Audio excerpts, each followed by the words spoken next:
the Miami Dolphins find themselves at a crossroads, facing a decision that could reshape the franchise's future.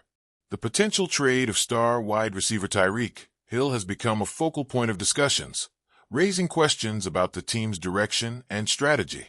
Speculation continues to mount, and with every passing day, the idea of Hill in another uniform seems more plausible. The 2024 season did little to silence critics.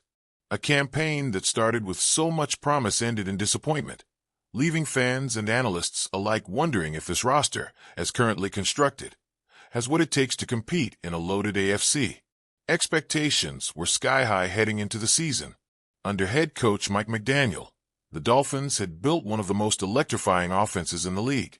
Tua Tagovailoa had shown flashes of brilliance. The receiving duo of Hill and Jalen Waddle was lethal, and the ground game was effective when called upon. But when it mattered most, Miami faltered. The offensive line was a glaring weakness, struggling to provide consistent protection and failing to establish a dominant presence in the trenches. Injuries played a role, of course, with key linemen like Terron Armstead missing time, but depth was always a concern. Without a sturdy foundation up front, even the most explosive offenses can crumble under pressure. Defensively, the Dolphins had their moments, but lacked the kind of consistency that defines true contenders. Bradley Chubb and Jalen Phillips flashed elite pass rushing potential, but the interior defensive line lacked the muscle to control games. Opponents ran the ball too easily against Miami, dictating the tempo and keeping the Dolphins' offense off the field. The secondary, once considered a strength, had its share of struggles, with Xavier Howard battling injuries and Javon Holland forced to carry an overwhelming burden.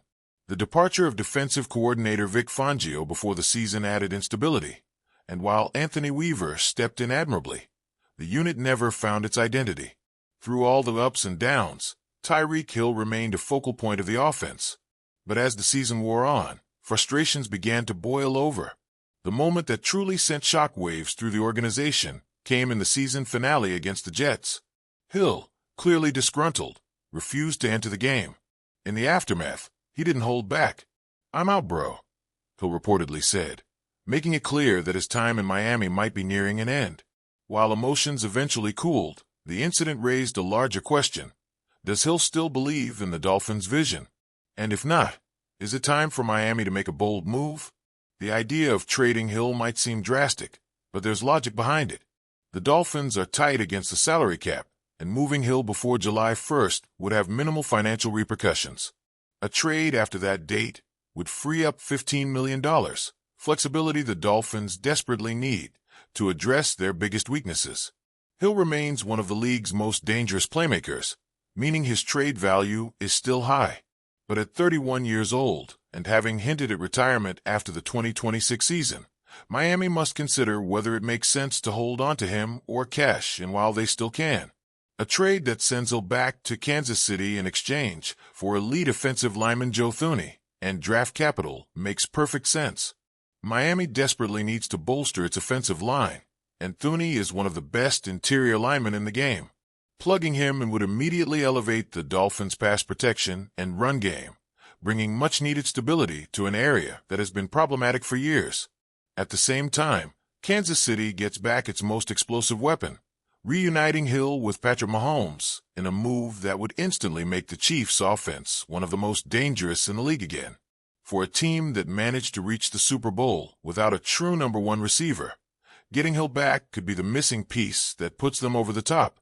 Miami's front office has to consider the long-term implications of keeping Hill versus trading him. Keeping him means hoping that a 31-year-old receiver reliant on speed can maintain his elite production while also finding a way to fix the offensive line through other means. Trading him means acquiring immediate help in the trenches, addressing a glaring weakness, while also securing future draft assets. The Dolphins have already invested heavily in the perimeter with Waddle and other playmakers, but without a solid foundation up front, the offense will continue to struggle in key moments. For Hill, a return to Kansas City could be the best move for his career. His connection with Mahomes was special, and while he adapted well to Miami's system, there's no denying that his skill set fits perfectly with what Andy Reid and Mahomes do best. Meanwhile, for Miami, this could be a case of addition by subtraction. turning an elite but aging playmaker into pieces that help build a more complete roster. It's a tough decision, but in a league where bold moves separate contenders from pretenders, this is the kind of trade that could reshape the Dolphins' trajectory. Fans will be divided on this. Hill is a fan favorite, and seeing him leave would sting. But Dolphins supporters have also watched this team crumble in big moments due to issues that have nothing to do with the wide receiver position. If the ultimate goal is building a team capable of winning in January and February, then Miami has to make the tough calls. The offensive line must be addressed. The trenches have to be fortified. And sometimes, the only way to fix a team's biggest flaws is by making a move that seems unthinkable at first.